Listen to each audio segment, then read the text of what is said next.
difficulties, but I will wrap this up and get out of the way. I am super excited about the launch of this course, Urban and Regional Planning 390, Real Estate Design and Development Fundamentals, because it represents the beginning of our the launch of the new foundational course in our undergraduate minor in real estate. So congratulations, students, for signing up for this new powerful course. I'm super excited about the work that Marc Norman, our faculty member, has done in creating this. And I'm thrilled to be joining to learn about the Grand Rapids downtown market. So welcome, everybody. Glad to be joining, and I'll hand things off to Marc. Thank you, Jonathan. And as Jonathan mentioned, this event today is part of my course, URP390. It's an undergraduate course being offered for the first time this semester as part of a new real estate minor offered through Taubman College at the University of Michigan. And one of the notions of the course is that development is a collaborative effort, which cannot work without the interplay of design, policy, finance, economics, and regulation. And my goal is to introduce students to the concepts of real estate and also the players in this complex dance. I think this interplay is on full display in an amazing project, the Grand Rapids Downtown Market. And it's not just a beautiful development from a design perspective. It also provides lessons in entrepreneurship, food access, economic development, and neighborhood revitalization. And today we're joined by Mimi Spitzer, the president and CEO of the market. I'm so happy to have Mimi and also Ted Spitzer here from Market Ventures. And we're also going to be joined by Anne-Marie Lubenow, director of the Bruner Foundation, which has awarded the market its prize for urban excellence in 2015. And the Rooney Bruner Award actually recognizes transformative urban places that contribute to the economic, environmental, and social vitality of American cities. Mimi, as you'll see, wears many hats and brings a wealth of experience to her current role as president and CEO of the market. Previous to the downtown market, she was marketing director for Downtown Holland and ran her own marketing communications firm. Ted Spitzer is president of Market Ventures, Inc., and is nationally recognized expert on food markets and alternative local food systems. His firm focuses on urban planning and economic development for public, nonprofit, and private clients around innovative food-based projects and programs with a particular expertise in public markets. So they'll give us insight into their work and the market in particular. And we'll have a discussion, a Q&A as well. So please put questions or comments in the chat at any time, and we'll get to them after their presentations. And so I want to kick it over to Ted, who will start us off, and then pass it over to Mimi. Thank you, Marc. Pleasure to be joining you. I'm based in Portland, Maine, and through the wonders of technology, I'm able to participate in this series today. So my role will be to talk about the roots of the Grand Rapids downtown market, as I was hired to do the feasibility study and concept plan when it was just being conceptualized around 2009. So if we could switch to my PowerPoint, thank you. So here's an image of the market as it was built and opened in 2013. So let me take you back, and the story starts with a nonprofit organization in Grand Rapids, Michigan, which was established in 1993 called Grand Action. And I think this is a very interesting organization, and it's a shame that there are not more organizations like it in other cities around the country. Because it brings together the top philanthropic and business leaders in the community who help identify projects that they think could be really catalytic and beneficial for their downtown. And they had been involved in some of the biggest projects in downtown Grand Rapids, including the Van Andel Arena, DeVos Place, and the Meyer Majestic Theater. You will instantly probably recognize some of those names. Of course, the DeVos family and the Van Andels are the folks who started Amway and are real strong leaders in their local community. In 2009, someone whispered in their ear that maybe a public market would be an interesting project to help revitalize or further revitalize downtown Grand Rapids. So they looked for firms that specialized in this area, and they selected me and my firm As I said, we're based in Portland, Maine, but we work all over the country on a variety of different types of local food projects. My claim to fame is I've been doing this for a very long time. I started working in the field of planning and markets when I was an urban studies major, so perhaps like some of you at Michigan. I was at Columbia in New York. I worked for a firm called the Project for Public Spaces. From then, I have been really focused on this my entire career since the early 1980s. I wrote a book on public markets and have consulted on projects throughout the country, and have developed this expertise with this particular niche. So the Grand Rapids project was interesting. We were looking to create a self-sustaining, new year-round public market in a not real big a city, about 800,000 people in the region. We had to figure out what it was going to be, where it would be located, who should run it. So every question was really kind of on the table. And so my work as a planner is to bring together two things. One is expertise about markets, what has worked and not worked in other places, and a planning process to get lots of research, do lots of research, and collect information about the community and see what would be most beneficial and successful. So my work included many key informant interviews. I spoke to over 100 people, conducted focus groups of farmers and consumers. We looked at many different sites and developed site selection criteria and kind of developed the concept based on the site as well as what we were trying to accomplish. Looked at what's happening in the agricultural sector and the food entrepreneurship sector, and put together a model of what we thought could be an effective market in this location. So here's like this one snippet was trying to estimate how much demand would there be. So over the years, I've developed a methodology of looking at total demand for fresh and prepared foods and estimating reasonable percentages that I think a market could gain based on its location and its various qualities. Also looking at different data points related to agriculture. This is the number of farms in Michigan. I think this is an interesting chart which showed this very constant drop in the number of farms for many, many years over each a 5-year census period, and then a historic turnaround as we started to see the growth of small farms and farmers looking for new, more entrepreneurial opportunities.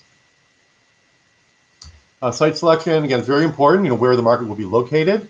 So we developed a series of criteria about what we thought would be effective, and then identified every site in the downtown area that would fit that criteria, narrowed it down to 4 different potential sites, and did some more analysis on each of those sites.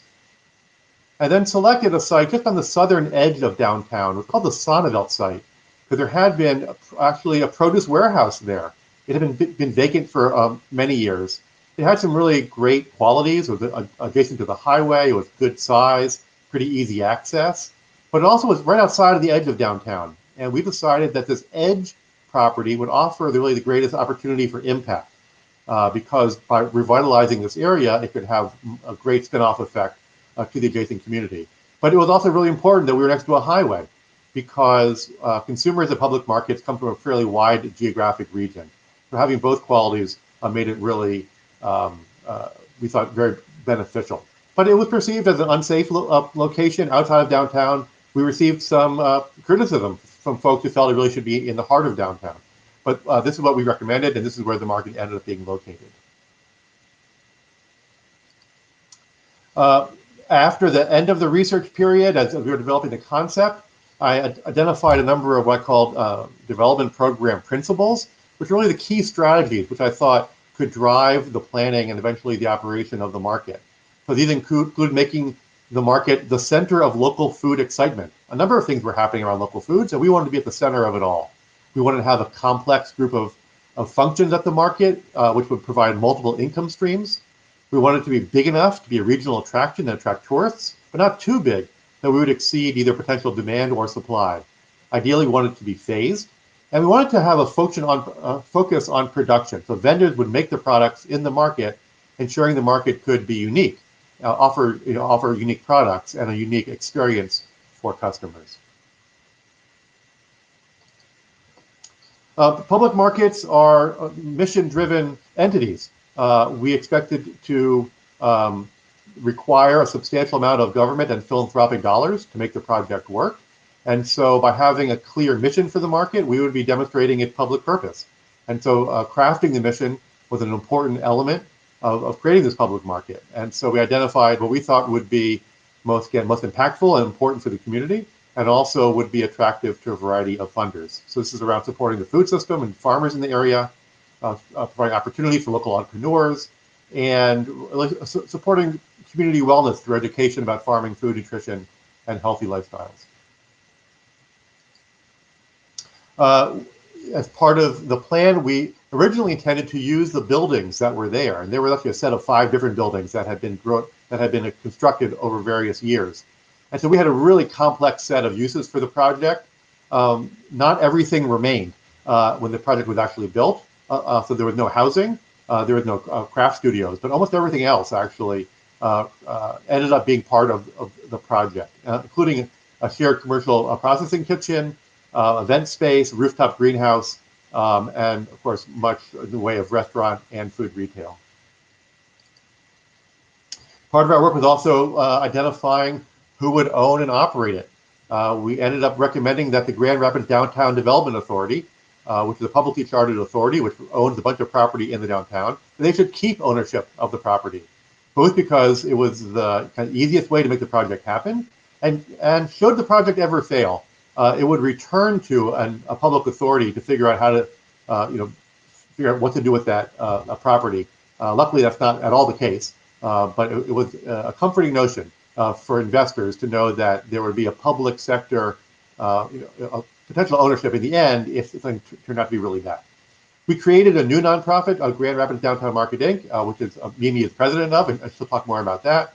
We recommend some advisory committees to support it, and then a professional site management team, again, the market director and staff to run the entire facility. So let me just talk a little bit about kind of what's in the market and talk about it in a way that kind of describes what we were trying to accomplish. And again, I think Mimi could then follow up with really what's more there today and how it's worked out, since the market opened up in 2013. So these are kind of these are 6 different areas where we thought the market could have a substantial impact. So the first one is around sparking redevelopment.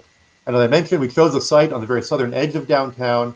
So we were seeking to redefine downtown, expand walkability, provide kind of visibility from the highway, and encourage the downtown streetscape to be extended, all of it which happened as part of the project.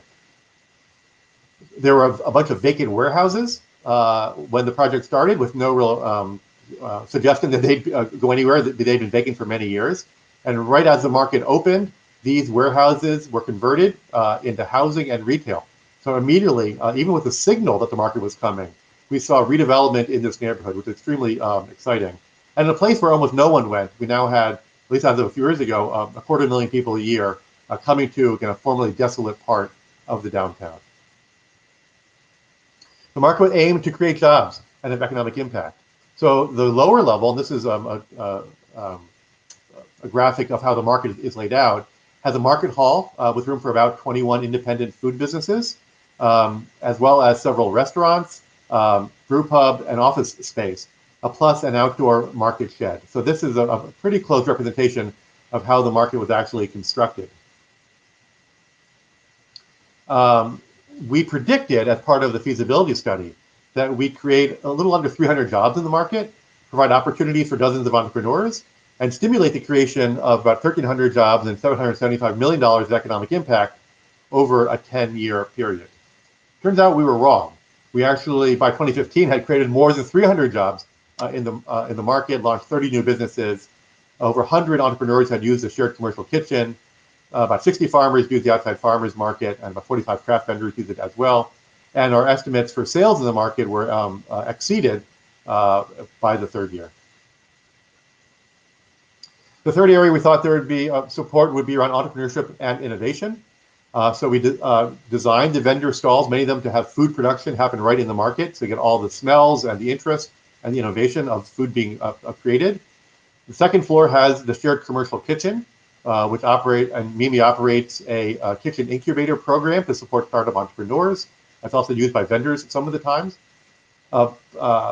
Michigan State University and their has offices in the market for their cooperative extension and their product center, which supports the entrepreneurs, as well as another university, Grand Valley State, has their Office of Sustainability located in the market. So we created this hub of entrepreneurship and innovation in a variety of ways.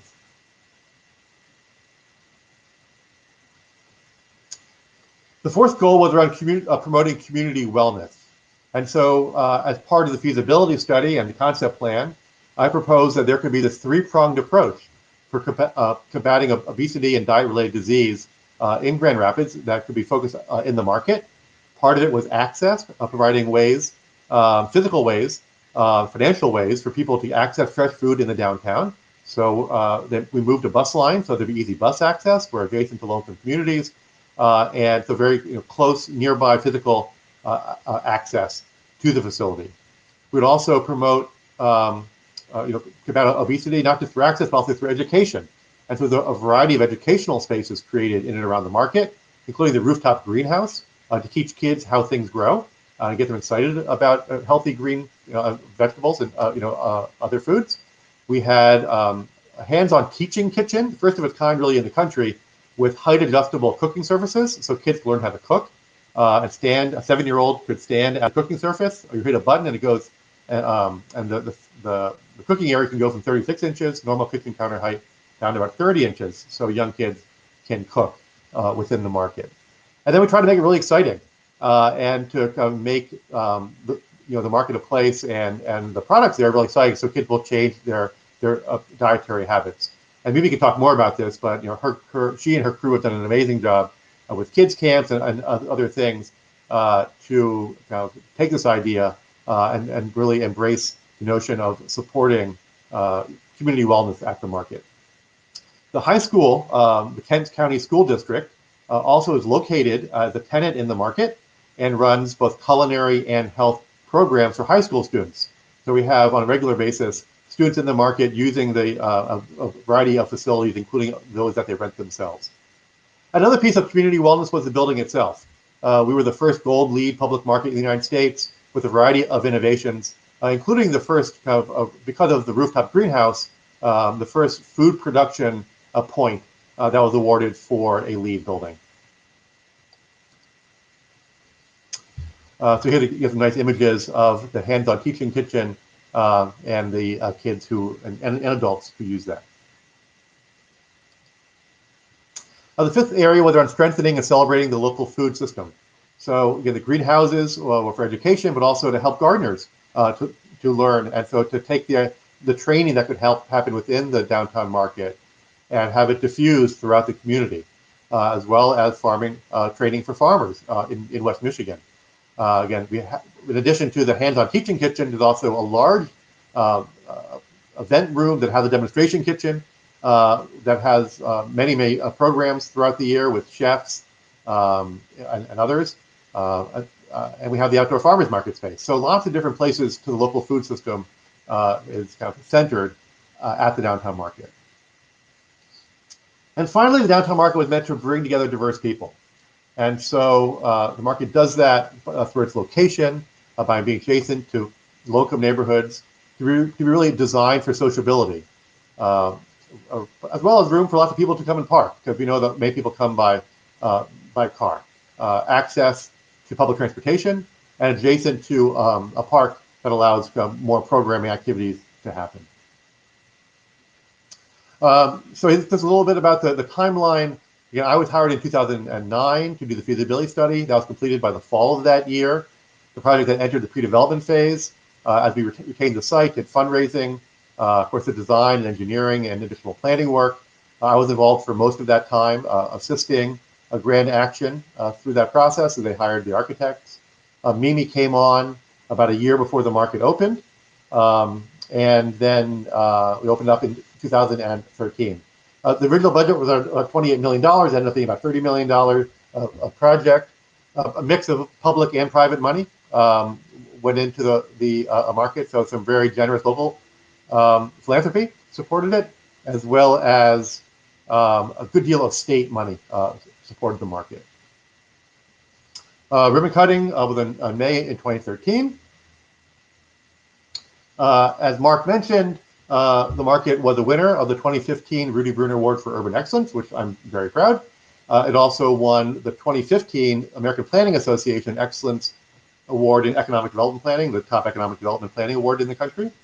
But the thing I thought was maybe the coolest that happened is that in 2016, the New York Times published its 52 places in the world to go. And number 20 on the list was Grand Rapids, Michigan.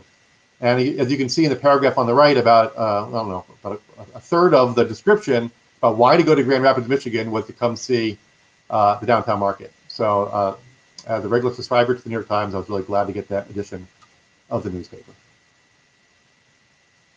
All right, and that's my presentation. Mimi, I believe you're up next. Thank you, Ted. Well, I'm really excited to be here and share our whole story with you. It was really interesting to listen to Ted and be reminded of all the things that he went through and the plans that were put into place. And, you know, I get to share with you how things have evolved over the last 8-9 years, which they've evolved a lot. And some based on need and some based on community wants and desires. So I'm excited to share that story with you.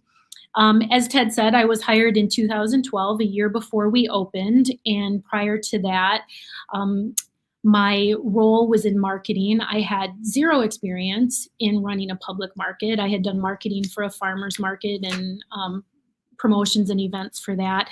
They did a national search to fill this role, and for some reason they picked me. I'm still trying to figure out why, because once we got started, we all agreed we didn't know what we needed in this role, but I was here and I was here to stay, and I was here to get us up and running and move forward. So I'm trying to move through my slides here. One second. Okay, so just a little bit about what we do. So we are the landlord of the building. As Ted said, the DDA owns the land, the ground that the building is on, but we own the building and we own all the contents. And so we are the landlord of the building. We also have all these different other segments of what we do. As Ted said, there were a lot of components that were put into one location in order to generate revenue to support the whole. And so it was kind of like starting 5 or 6 different businesses all at the same time. I was the first employee. At times we've had up to 45 employees. We're down to 22 right now, but it takes a village to run this place and to run it successfully and to respond to the demand of the community, because it was overwhelmingly welcomed and it still is to this day. So we developed a private event rental program. We have not only started with a banquet room and a couple of meeting rooms. We've expanded that greatly. Even as recently as last year, we added another private event rental space. We are the beverage caterer for all of those event rentals. So we have a whole on-site and off-site beverage catering program. We do a tremendous amount of marketing and public events. This is really to create this space of a public market, but also to draw foot traffic for our tenants. Ted had mentioned that we have an incubator kitchen. So it's not just that we rent that kitchen out for small food businesses. We also work to develop them and counsel them and work with them and connect them in the community where they need to be connected to launch, grow, and scale and grow their businesses. And we also launched a culinary education program, which Ted mentioned, which was really related to public culinary events. We have done private culinary events, but anything from kids camps to girls' nights out to family classes to anything and everything in between. Like I said, it takes a village. So where we are today is we have 22 employees right now. This does not include our whole lineup of bartenders because we can't have public events right now. So we're basically tied to 22 right now. We are overseen by a board of directors and advisory committees. We have 2 companies now. We have a C Corp, which is the nonprofit that owns the building, and we have a 501c3 education foundation that operates a few of our programs and allows us to raise money to support those programs. Our annual budget is $3.5 million in normal times. That is not during COVID times. So we will get back to that soon. But obviously, like everybody else, we've had to take a close look at things and operate very differently over the last year. In order to do this, we have quite a few revenue generating sources. Tenant rents brings in probably about $1.25 million a year. Parking revenue, a little over $500,000. Private event sales and beverage sales combined, close to $1 million. Incubator rentals, culinary classes, plant stands, and our annual fundraiser, probably those combined bring in just over $150,000 a year, maybe a little bit more than that. But that's how we keep the building operating. We keep tenant rents lower for startups to be able to afford it. And we offer a lot of programs at either no cost or low cost to the community, as well as our internal constituency, our tenants, and food startups. Just wanted to give you a little look at who's here and what we do. So we have anything from chocolate and ice cream to a French pastry chef, popcorn, ice cream, all kinds of ethnic restaurants, spices, olive oils, you name it. Slo's Barbecue from Detroit. We have a nice lineup. We just announced this week a new coffee shop is coming in. We're super excited about that. And as Ted mentioned, we have a handful of commercial tenants. So that's probably about, I'd say, another 40,000 square feet of commercial tenants. Kent Intermediate School District. They're culinary students, which are really important to have here. They also use our incubator kitchen as a classroom. So they have traditional classrooms on site, but they also use our incubator kitchen during the school year from basically 8 a.m. to 2 p.m. every day. So that's another revenue generating source that was really a nice connection to have them participate in being a part of the market. Spectrum Health, Lifestyle Medicine, I'll get into that in a little bit. Zoom Info, not to be confused with what everybody knows as Zoom, but they're one of our recent tenants. They took our third floor space. That's about 18,000 square feet, and that sat empty until last year. Well, actually this year.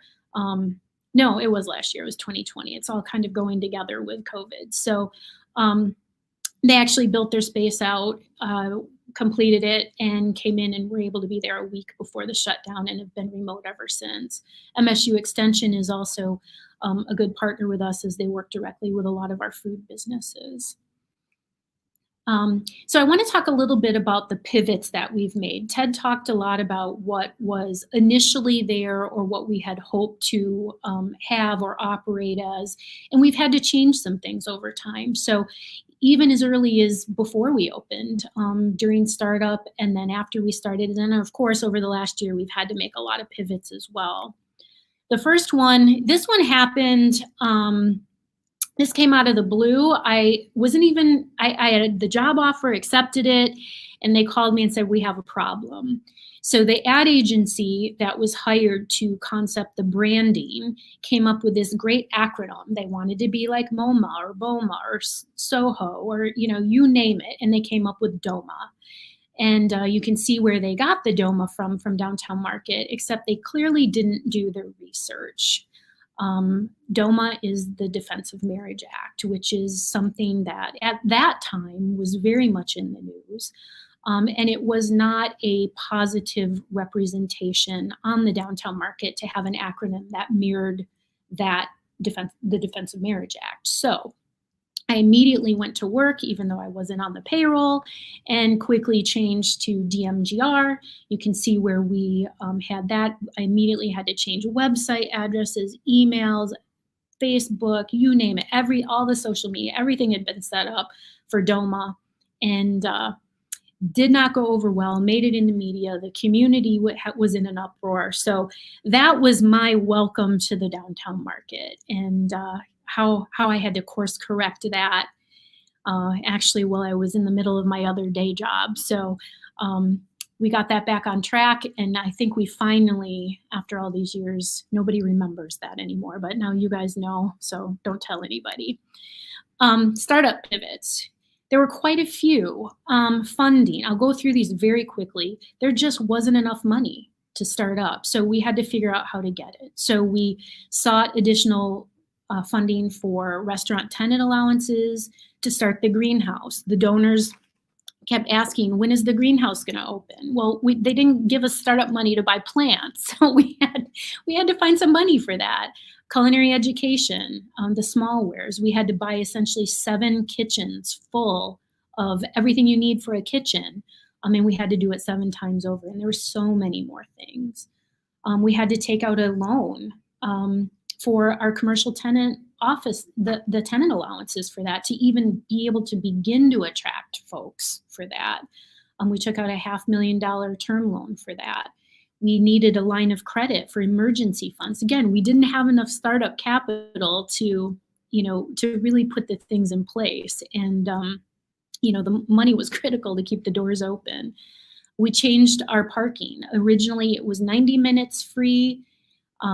And then we changed it to 30. You can see the difference in revenue that brought in from that change. And so basically, that's a year. So we were making $40,000 a year, and now it's over $500,000 a year. And there was a serious need to make these changes because we were money was going out the door like water through a sieve. This is a very expensive building. We did not have it fully leased in terms of the commercial real estate, and really needed to figure out how we were going to make this sustainable. We did take a bridge loan out for some new market tax credits that we had initially hoped to get.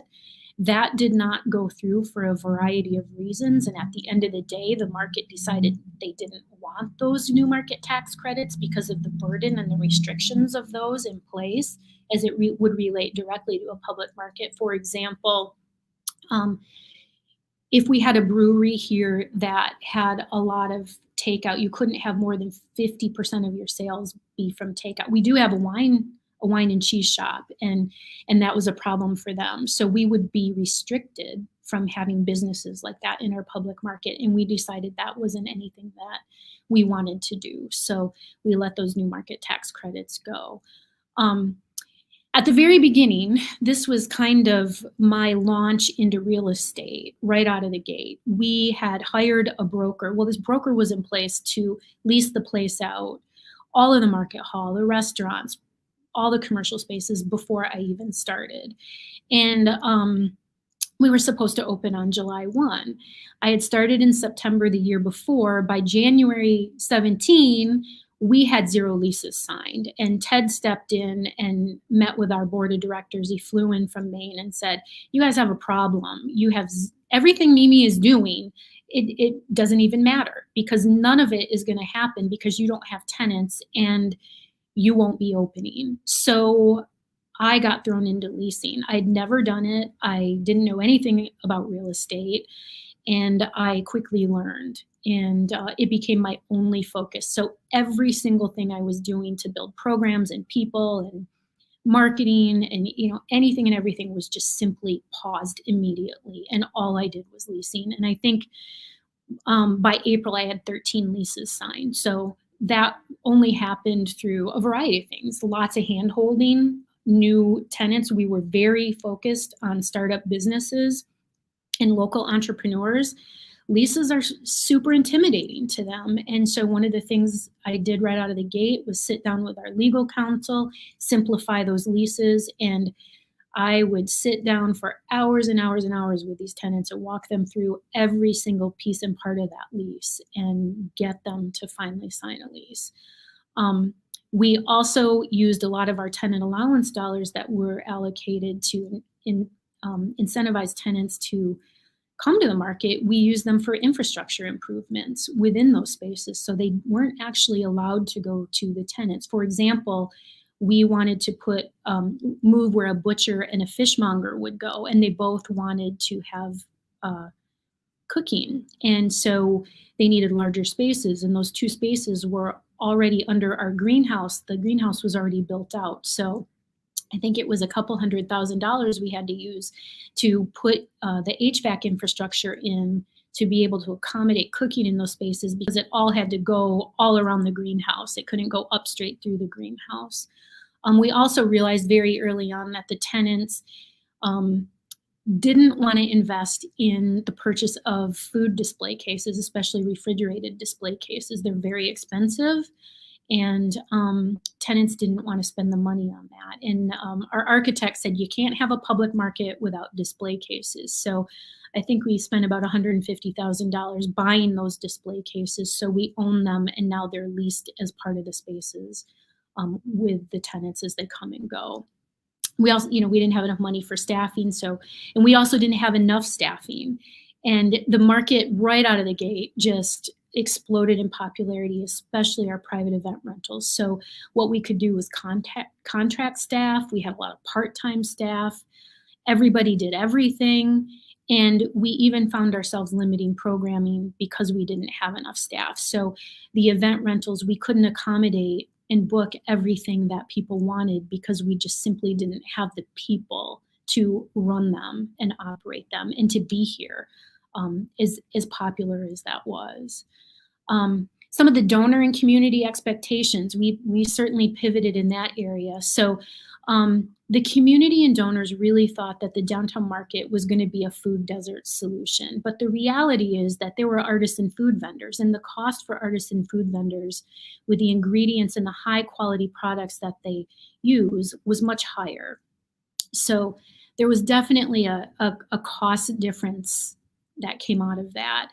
People thought the greenhouse would be free and affordable for the community.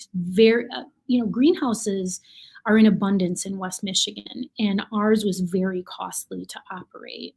And so operating that differently became a serious consideration that we later followed through on. The teaching kitchen, we had tremendous interest in folks using our teaching kitchen to teach their own programs, which was a great opportunity and in theory, except then when it came, I don't know how it happened. You do a feasibility study in 2009 and you open in 2013. A whole lot in the world can change. And so folks wanted to use that for free, and we thought they would rent it. So we changed that up really quickly too. Incubator tenants. So we have this beautiful incubator kitchen. And a lot of the small food entrepreneurs in Grand Rapids were operating illegally or through the cottage food law program. What we quickly found is we had to create our own incubator tenants. We had to work with the health department or the Department of Ag to find those folks that were working out of their homes and introduce them to what an incubator kitchen was in a shared commercial kitchen. One of the things we also learned very early on is build it and they will come. The first year we had a brutal January, February, and March. And it was the coldest I think it's been in Michigan for a long time. And people were not going out, they were staying in, and our tenants were suffering because of that. A lot of this resulted in us going into sustainability planning, strategic planning. We revised our vision and mission. And I went on a year-long, I call it a dog and pony show, and I told our new story of who we were, because this is who we could be from a financially sustainable aspect. We changed a lot of things. We did a year-round public events program. We developed an in-house culinary education program. And we had to educate the community on the cost of good food. Here's one of our biggest pivots. So we have this absolutely beautiful greenhouse, and we were initially growing herbs and veggies and having weddings and things in there at the same time. And then as Michigan gets dark in the winter about 4 o'clock, and so you lost a lot of growing light. And you'd have to restart plants after you would sell them. And so the brides and all of the other folks who wanted a green growing space with full growing plants and just beautiful looking things happening. Well, that's not what happens in a greenhouse. And I made the mistake of saying we will never have tropical plants in our greenhouse. We will always be a working greenhouse. And if you look at the photo next to the herbs and veggies, you can see all those beautiful tropical plants in there. So I totally was wrong. And you can see the revenue difference on what that looks like. What we learned very early on is all those educational programs that we were offering in the greenhouse to farmers and to the community, it didn't matter everybody was doing them all of a sudden in 2014, 15, and 16. Everybody was offering classes for growing in their stores, at their greenhouses, all to drive foot traffic, just like we were doing. And so it just became something that we just had to say, we're not going to do this anymore, because we couldn't get people to register for classes. And we saw the revenue that we could generate from private events, which we really needed to pay for this building and to keep it up. Culinary education. So we built this beautiful culinary education program, and the community loved it. It was very difficult, very time consuming. We had to try to keep the costs low for people to register. And that's hard to do when you don't have any other ancillary income to support the educational programs. So what we ended up doing is working as part of that. We had partnerships with Sekia Culinary Institute in town and Spectrum Health Culinary Medicine, and we developed a culinary medicine program. And it would happen in the teaching kitchen. And as time went past, it got crazy popular by the community. And we were educating doctors and nurses and anybody that touched patients on how to teach their patients how to cook. And then we launched into different pilot programs. This picture is a pilot program of that we did with childhood obesity. And we received grants to put these programs on, and suddenly it became so popular. The time that it took in that program was taking away all of our available time slots for our own programming. So what we ended up doing was just leasing that kitchen to Spectrum Health Culinary Medicine, and now they're the tenant in that space, and they do basically all the same things that we did, but it's all with a very health-minded focus on it. The market shed, we did an interesting pivot there. So we started out with a farmer's market, and it kicked off with a bang, and it was great. And because of all the development in the area that was happening for the first 3 years, the streets in front of the downtown market were shut down, and the farmers were furious, and it hindered traffic, and we started losing farmers. And at the same time, there were a lot of farmers that were, the popularity of farmers markets exploded, and everybody wanted a farmers market in their parking lot, just to drive foot traffic to their areas or their businesses, or even into the low-income neighborhoods where they needed more food access. So suddenly there were tons of farmers markets and not enough farmers to go to all these farmers markets. So we made the tough decision to pause that several years ago. We know we'll get back to it someday. We have a great farmers market in Grand Rapids that is hugely popular, and they do an amazing job. But we switched our focus to public events. And so we are able to generate some money from those, from our pop-up markets, and they draw a tremendous amount of foot traffic. And Ted had said, we had hoped that we would draw 250,000 people a year. We draw way more than that. And in large part, it's thanks to these public events that we do. Here's another one another interesting little real estate thing that we've had to change over the last couple of years, and mostly starting in 2019. So in 2013, you can see on the side the yellow areas. Those are our restaurants in 2013. Those are definitely something that now, they're huge. They were huge restaurants. And if you look on the other side, the periwinkle color and the pink, those are how our restaurants are looking now. So when I mentioned earlier that we started a new private event space, the bottom right corner has the private event space that we created that fills a gap. We didn't have a space that comfortably fit 50 people, and we were turning away business left and right. So this is Slo's Barbecue. This is their space. So we worked in agreement with them where they're the exclusive caterer for that space, and we now have a 50-person event space. And then the top is we're taking that restaurant right now, which is vacant, and we're separating it into 2 different venues. One of the things we learned, turnover, at the very beginning was a little bit on the higher side, and we quickly turned around and started focusing on how can we retain this. And right out of the gate, we vetted our tenants very differently. We make them basically jump through hoops to become a tenant of the downtown market. And you have to submit a business plan, you have to submit financials. Very hard for a lot of startups to do. So I actually worked to create a lot of templates for them so they knew what a business plan was. They knew how to think about what are my startup expenses? What are my 3-year operating expenses? What are my 3-month operating expenses? How do I calculate my staffing and taxes and all of those things, the things that a lot of people don't even think about. But we also launched programs that supported foot traffic with tenant promotions and public events. We do annual one-on-ones with our tenants just to talk, how are you doing?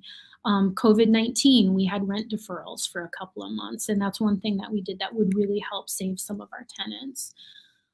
Very early on when we first opened, everybody loved the downtown market and everybody wanted to partner with us on everything. And we did it and we were exhausted. And so part of one of the things we did with our strategic planning is realize this is not anything we can sustain. So we determined that we were going to have a small number of partners that matched our mission. And we have 2 missions. We have an education foundation mission and a corporation mission. So most of our partners are tied to entrepreneurship for small food startups, culinary medicine, a healthier community. So that's where we're really focused and really happy with those changes. With COVID-19, I thought I'd kind of touch base on this. We, like everybody in the world, basically has had to look at how are they going to make it through this, and we were no different. And we were excited to be able to, we're seeing the light at the end of the tunnel, and I think we're doing really well. Some of the things we did right out of the gate was, do you need it or do you want it? Because if you need it, we'll talk. If you want it and you don't need it, don't ask. And that was for my staff. So that became something that I repeated time after time after time throughout the last year. We froze wages, we furloughed employees temporarily, we paused all of our capital improvements. We'll have to get to those someday, and that's going to be kind of painful when we can start because they piled up. We applied for any local, state, federal grants and PPP loans that we could, just to be able to generate the revenue that we lost on, particularly private events and parking. We took huge hits on those areas. We continued our fundraising, but we did it differently. We did defer 2 months of tenant rents, and we put each one on a repayment plan. So we didn't forgive it, we didn't abate it, we deferred it. We allowed them to stay open. We never closed. We did allow them, if they wanted to close, and we had a handful that closed for a month and then reopened. But we still had to operate, so there was no rent forgiveness. And many tenants did get the PPP loans, so they were able to pay their rents. We set up individual payment plans for them. We developed several new programs that supported our tenants. Curbside pickup program, a market welcome program, a merchant marketing program, where I took my staff that couldn't do the jobs that they had to do and partnered them with tenants, and they worked directly with the tenants to do all their marketing, social media, and things like that. And we were very transparent. We learned very early on, after the very first time we had somebody that had a suspected case, that you do not hide this, that you tell that story and you be very, very upfront and frank about the situation. And what we found was the community has been tremendously grateful and thankful for us and our transparency in that area. So despite that, we have tremendous successes. We signed 4 new leases. I have not signed 4 new leases in 1 year since 2013, when I got taken off everything else and put on leasing. So we had a lot of leases that got signed and a lot of great ones. We had 1 lease that I amended to double the size of the tenant. That was our wine and cheese bar, my favorite tenant. So I'm super excited about that, where I'll be in about an hour. We have an LOI out to add 4,500 square feet to a current existing commercial tenant. So that's another space that we have not leased ever. It's our remaining vacant commercial space. Tenants pivoted their sales opportunities. They added items. They started teaching online classes. They added produce. They added grocery items. They did whatever they could to, added curbside programs and delivery programs. So tenants did what they needed to do, and that was great. And that resulted in 5 of our tenants had their highest revenue ever in 2020. 4 of those have been tenants since 2013. We also are very excited that the expectation of our tenants is now aligned with reality. And if you've ever been in a public market world where you've worked, you will know that tenants, their expectations are not aligned with reality. We reduced programs, we eliminated programs, we found staffing efficiencies. We realized we got a little out of control with our staffing, and we scaled back, and we're better for it. We didn't lose any tenants to COVID-19, which we were excited about. The food industry was super hard hit, but that is something that we're really proud of. And then we had 6 incubator tenants graduate into their own bricks and mortar locations. My last slide is what we're proud about. So we were financially sustainable after 2 years, super difficult, but we did it. As Ted said, the neighborhood has been revitalized. You can see some of the things here. Moose Jaw, a parking lot across the street. We created 764 jobs. We now have 900, not last year, but 900,000 people that walk through our doors every year. And this is up from what the anticipated 250,000 was. And we know this because we installed foot traffic counters. We did an economics impact study for 2018. We had an $85 million economic impact on Kent County. Our incubator and Market Hall tenants we have 22 bricks and mortar expansions because of the downtown market, and we've become a top private event space in West Michigan, in large part to that great greenhouse that I said would never have tropical plants and is full of them now. So, looking forward to hearing your questions. Thank you so much, Mimi. And maybe we can bring Ted and Marie on as well. So there's just a lot of information here, and we're going to get questions. And if people have more questions, please put them in the chat. But I think Zubir's first question a little bit dovetails onto a question I have, which is Ted, you mentioned the issues around safety in the formulation of where the market was going to go. I imagine that that's not an issue now, but the question is, how did you allay those concerns? And then I have a follow-up question about if you're making those positive changes in that area, and this is probably a question for Mimi as well. We talk a lot now about this issue of value capture, right? That you're bringing a new amenity, new jobs, new growth to an area, and do you benefit from it? Do you benefit from that new growth, from that ancillary development, from those new housing developments, or is it just general economic development? So I guess it's a two-part question for both of you, which is, first about just sort of those initial issues of safety, but then also, this issue of value capture. Yeah, so I'll talk about the way it was when we got started, and Mimi, of course, can talk much more about how it has evolved. I mean, the place, first of all, some people thought downtown Grand Rapids was scary and, not a place to go. I grew up in DC, went to school in New York City, had worked in Detroit. I mean, Grand Rapids did not seem like a very scary place to me. But in the context of West Michigan, some people perceived it that way. And so there was that layer of, why would I ever go downtown in West Michigan? And of course, that has, as you can imagine, some other, racial undercurrents and this, fear of diversity. And West Michigan, like everywhere in America, has its history of racial, problems.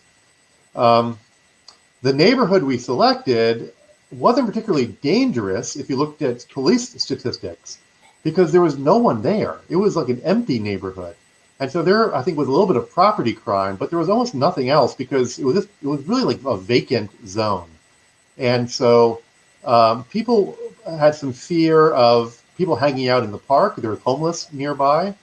I think the basic philosophy we had was the goal is not to get rid of homeless. The goal is to flood the area with lots of other people and make it a comfortable space for everyone and to make it a very diverse place. And that's what the market did. The market and other improvements. So streetscape was extended. It had essentially ended right at the block where the market started. And it was this very old, rundown infrastructure there. So once again, the market was there. One of the things that the DDA did in the city was to make the investment in the public infrastructure around it. So the streetscape, the lighting, again, we relocated the bus route, now it's coming there. So there were many more people coming to use the park and to be on the sidewalks and to visit the market. So I think the basic approach was just to have a really positive use of the market itself. And then it greatly enhanced the value of people who owned the buildings around it, who decided that those old warehouses, which were really for a long time seemed too expensive to rehabilitate, became viable to rehabilitate, and the investments were made privately to create the housing and the retail that is now adjacent to the market. Maybe do you want to? Yeah. So, the real estate surrounding us has been really interesting to watch, and we have a lot of great. West Michigan is really good at this, like working together, and a lot of the property owners surrounding us really have an interest in turning this into a market district, and that's slowly started. So Ted talked a little bit about the developments with the residential, and those are affordable housing units. And what that has done is it's brought customers to us, but it's also brought a workforce to us. So a lot of the folks that live in those residential areas work at the downtown market. There's a brand new, really beautiful parking lot across the street from us. That is actually now operated by the city of Grand Rapids, and it's used for commuters. And so commuters park there. So it's also public parking, but what's really nice about that is you've got a whole segment of folks that work and live in downtown. They park there.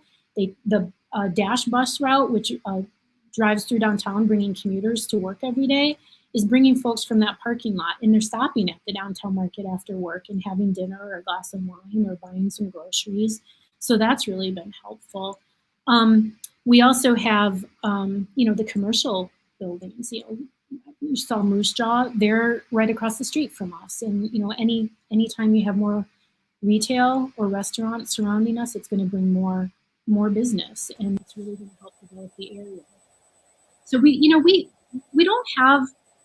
have some problems with the homeless population. I think a lot of folks thought it was going to be really bad, and it never really has been. And we've always tried to be really a partner with the social service agencies and the folks.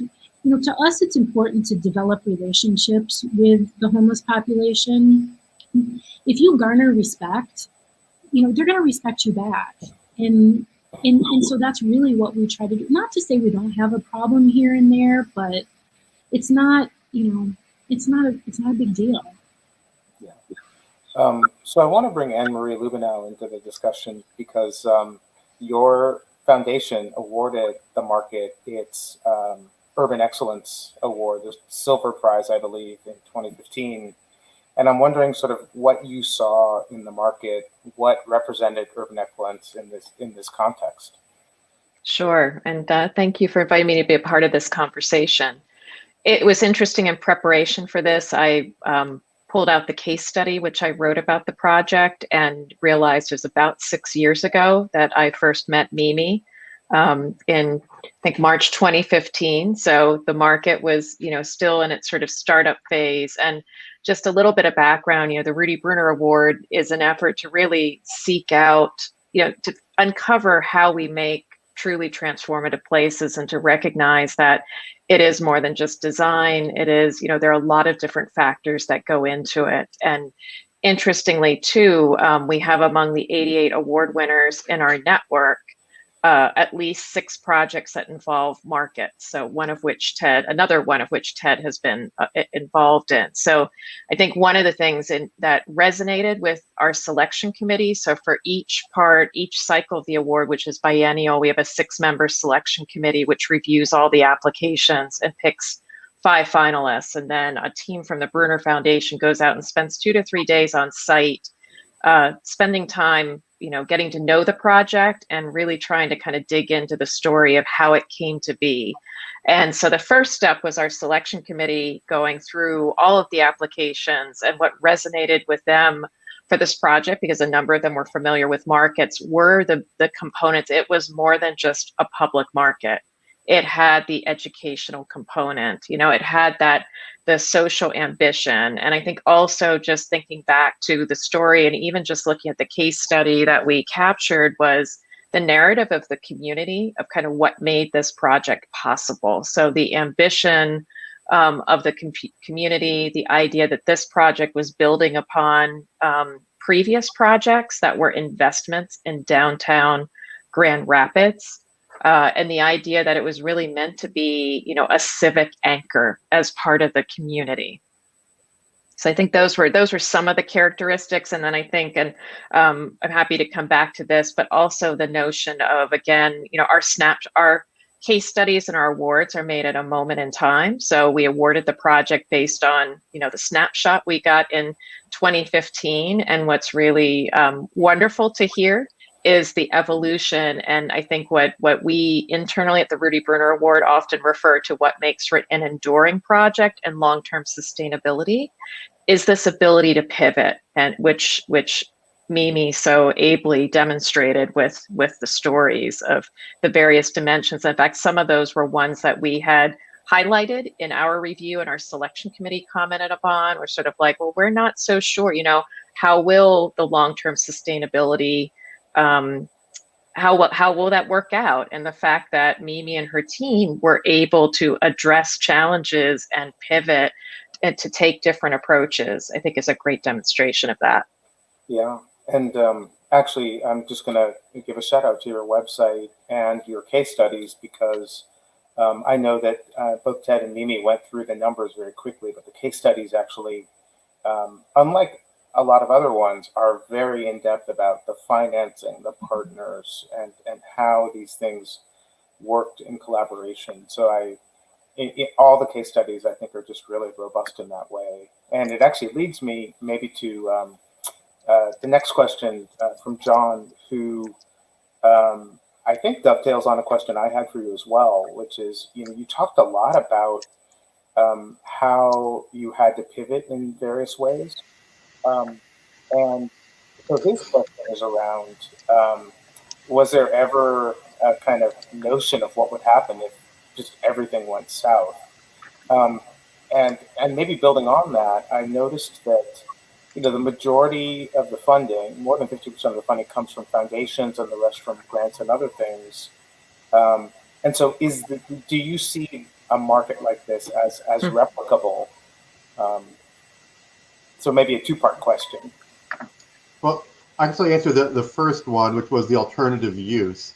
So the Downtown Development Authority in Grand Rapids became the purchaser or the owner of vacant properties.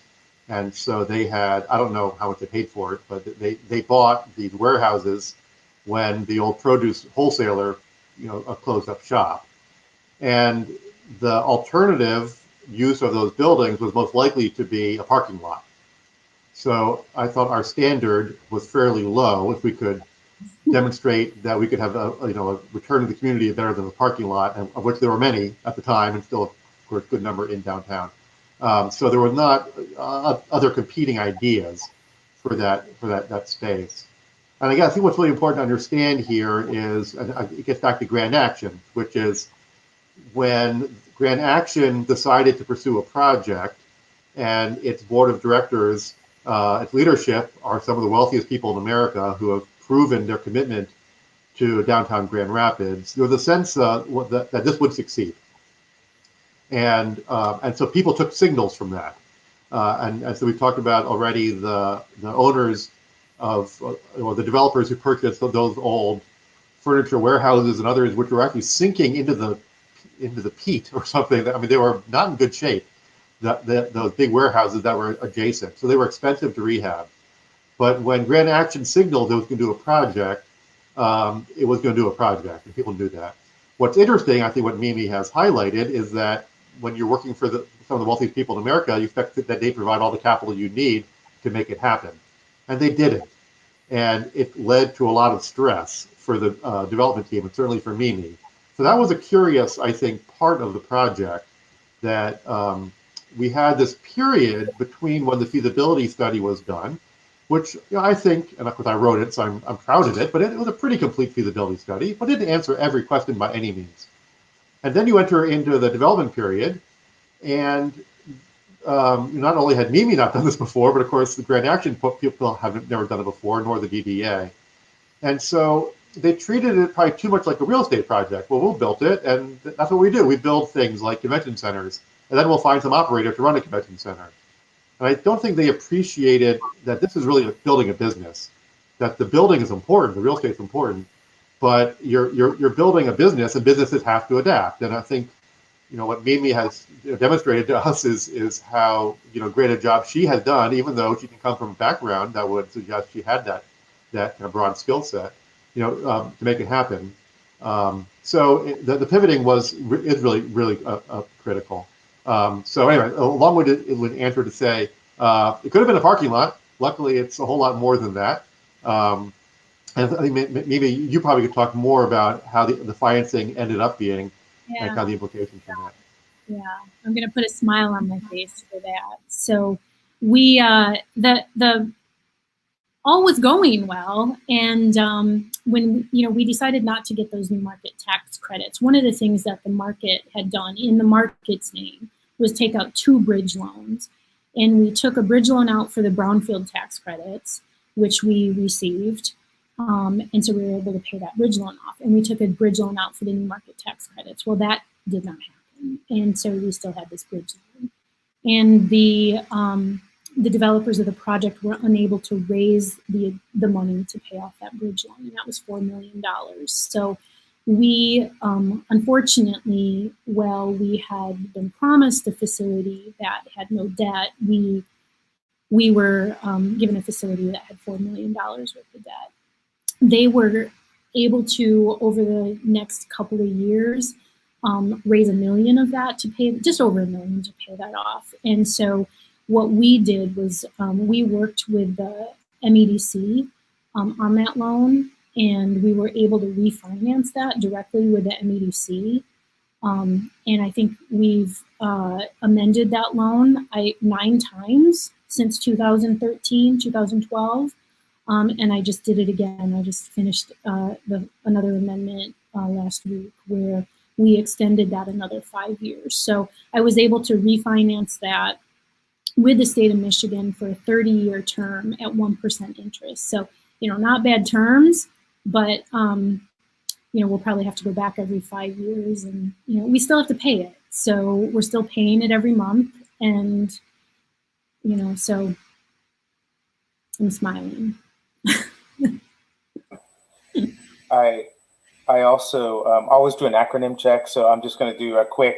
DDA is Downtown Development Authority, MEDC is Michigan Economic Development Corporation, and New Markets is the New Market Tax Credit Program that gives a tax break to people that invest or lend to commercial projects. So this is great because these are all the terms and things that I've been going over with the students. And you also talked about bridge loans and extending debt. So I think that's also great too. And hopefully it answered Jonathan's question about sort of the breakdown of the financing. I also think it was really interesting because right there, getting it built is tough, but just as tough, sustaining it, making it work over the long term, and all the pivots you talked about. And so I might go to Logan's question about how you think the market will work in the sort of post-COVID era, and if there are certain protocols or other things that might change, that might not go back to what it was in, let's say, early 2020, but might be different, in the future. Yeah, I think, all good things, I think, first of all. And yes, it will rebound. And I think, a lot of tenants, like I said, they're doing better than ever. We have on our private event books, we have so many private events books. If, once the floodgates open for that, we're going to be busier than we ever have. And we'll probably have to hire more people to help in that because we won't be able to sustain it with the staff that we do have. So we know all good things are going to come once, COVID gets under control. We do, we've learned a lot of lessons. I mentioned earlier that, I feel like, we wanted to do a program. We had the money to do a program. We would just develop and grow and do more and more and more. And this, this brought us back to reality. It's like, what do you need to do? And one of the big things that it really set was the expectations of the tenants. Like, no longer is well, you should be doing it. You're supposed to do that. They took a lot of the things in their own hands to really put the success of the businesses where it belongs with the business owner, not with the landlord. We are definitely not a traditional landlord, and we never will be. We will always walk alongside folks, but at the end of the day, we don't operate those businesses, and we're seeing a real different attitude from the tenants, and it's really good. So, I think we will manage our own expectations internally, and we won't let ourselves grow as quickly as we did before. So I think that'll be good. I know that'll really keep things manageable for us as a staff. Like I said, we were 45 at one time, and we're down to 22, and that feels really good. Yeah. So I'm gonna pose a question to Anne-Marie, but I want to get to Christine's question about sort of working with the community and forming plans as you went through the project. And this is a question, for you, Ted, sort of in the formulation of the original plan. And then because Mimi talked so much about the pivots that had to happen, sort of maybe the community engagement or even engagement with, the initial funders and others as you took those pivots. So maybe a question to both of you about sort of how community played into this. Absolutely. So, I think it's important to recognize that this was an idea that came in a very top-down kind of way, right? That there were these leaders in the community, that desired to do something. There were a number of people in the community, but still fairly, kind of well-connected, I'd say, who had traveled, had been to other public markets around the country, whether Pike Place Market in Seattle or Granville Island in Vancouver, Reading Terminal Market in Philadelphia, and some of the kind of great old public markets in America, which are tremendous, wonderful places. Pike Place was the first winner ever of the Rudy Bruner Award, I believe in 1987 or something like that. Some people were whispering into the ears of the community leaders about this. I tried to bring as much community engagement as I could as part of the planning process. And as I mentioned, I talked to over 100 people. I didn't have to do that, and many planners don't take the time to do that. And that included many organizations of all different types, every different community I could find and kind of think of to get their feedback and their ideas, and to make and get their input into what would work. As Mimi mentioned, there is an existing farmers market. It's been there since 1922, on Fulton Street. And so we were not trying to compete and harm existing markets. We're trying to raise interest in local foods. And the pitch I would make is that local foods and purchasing directly from farmers is a tiny fraction of how people in America purchase their food. And there's lots of room for growth with different ways of approaching it. So I think it is, but we can't pretend this was a grassroots effort to build the market. That's not what it was. In the absence of that, again, I think the approach was to get input from many different people as possible. And then I proposed two different advisory groups. One that was kind of around farmers and food producers, and to have them meet on a regular basis to provide input to the market and how the market was serving the farmer and food community. And secondly, was a community advisory group, which was made up primarily of nonprofit leaders and residents in the immediate area. So they would have an ongoing kind of input into the market. there's also, maybe you mentioned, well, the board of directors who runs the market, and they're made up of community people. And I know they've worked very hard, like many nonprofits have, to have a diverse representation, while still also having leaders who can help with finance and have skill sets that can be supportive. So that's how we did it from the planning side. Mimi, so I can talk about how it's evolved, over the 9-year history. Yeah, I was going off on a tangent in my head about something that you were talking about, so my apologies for that. I think one of the things that Grand Rapids, community is everything. And I still to this day have people telling me stories about when they met with Ted and how grateful they were for having the opportunity to voice what their thoughts were about what the downtown market would be. And I think that was one of the most valuable things that took place in the development of this market and the ongoing operations of it, because it is a place for community, and that's what we want it to be. I've always been, in my recent careers, it's all about community. You want to bring folks here, and you want everybody to feel welcome. And I think Ted did a great job on laying the groundwork for that. As he was gathering ideas and thoughts and what should this place be and how should we have it operate. So, I think those are my thoughts. It's like that groundwork he did was instrumental, and he may not know it, but it still to this day, it's still there.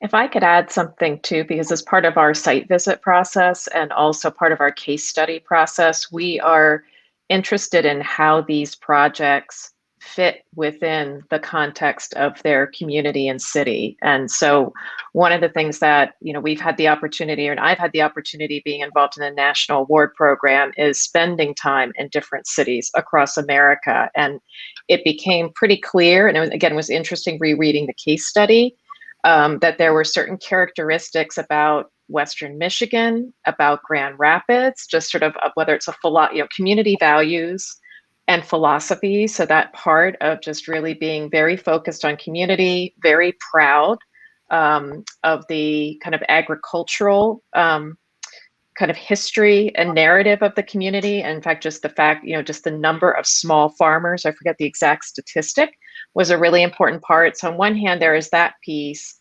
Then there's the other piece that Ted has referred to as sort of the, this was really, it was a top down, in many ways in terms of the inception and the driving of the project, it was top down, in large part because of the stewardship. There's definitely a sense of stewardship among business leaders in the community, and sort of how that informs, the development of a market in Grand Rapids versus Portland, Maine, or Seattle, Washington. So I think that's an important aspect of it, and also the narrative of the history of farmers markets within the community and the site, I think, are important considerations when we think about urban development. You're muted, Mark. Oh, sorry. Thank you. I was also wondering, and this is a little bit of a tough question, it's about food access, right? There are all these questions about food deserts and, equal access to food and healthy, fresh food. And this market isn't that, right? I mean, it seems like, and Ted, you probably deal with this a lot in your work, right? This tension between wanting to provide food, but then also wanting to provide jobs, income, economic development. And I was just wondering what the tensions or questions might be around the downtown market and some of those issues. So again, I can talk about it historically there, and also issues I worked with in my career for 30 years around this, and Mimi can talk about it more specifically. So Mimi did mention in her presentation that a lot of it is artisanal food. It's very high quality. I mean, it's completely delicious things that are there. So how do you reconcile that with folks without a lot of money who are looking for inexpensive food? And so the approach is several-fold, I think. One is to we wanted to create a strong farmers market as part of the project, and Mimi mentioned it did really well in the beginning, and then for a variety of reasons it didn't succeed, and so that a frustrating piece, because that was part of the food access opportunity, both because in season peak, ripeness produce coming from farms can be less expensive, number one, and number two, there have been developed pretty good methods to subsidize food for low-income people using food stamps, or now what's called SNAP, and a program called Double Bucks, which is doubling the value of food stamps when its products are purchased at a farmer's market. And Michigan has been the country's leader in making these kind of accessibility opportunities available. And so the hope was that with a farmer's market there and through rigorous fundraising and use of SNAP and Double Bucks, we could lower the cost of produce for local people who are nearby. And so part of the food access question is around physical access. So we knew we were good from that regard because we were very close to many low-income neighborhoods, but we had to get the financial piece figured out. And so that would be using some of these subsidy programs and having vendors take those subsidies. A third issue, though, is around building this beautiful new shiny building. And there is a perception, despite perhaps all the efforts, that new shiny buildings, which attract people from the suburbs, are not going to be for people in the community. And that's something which I kind of pushed on early on to try to make sure that that could be addressed. I think that maybe was one of those things that maybe wasn't able to work as much on as she would have liked to when she was handled a big pile of due with leasing, and I had to refocus her efforts on that. So some of that messaging has taken time, and it's hard to overcome the sense that this is a place for everyone. So I think that intent was there from the beginning. The actual practices were difficult.